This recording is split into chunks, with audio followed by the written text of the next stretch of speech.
அம்மா அப்பா என்ன பண்ணியிருக்கான்னு பாருமா. எங்கள் வீட்டு பப்பாளி, எங்கள் வீட்டு மாம்பழம், ஃப்ரெஷ்ஷான மாம்பழம், அம்மா அப்பா என்ன பண்ணியிருக்கான்னு பாருமா. என்னடா பண்றாரு? பாருமா.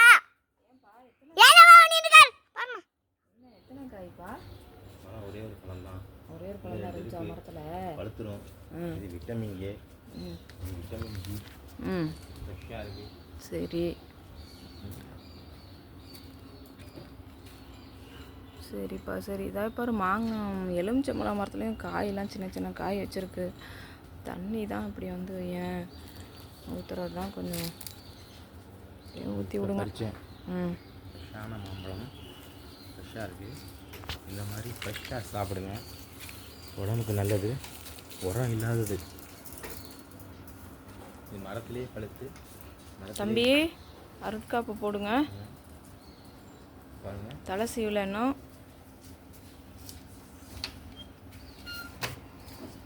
நீங்களும் சாப்பிட்டு பயனடைங்க.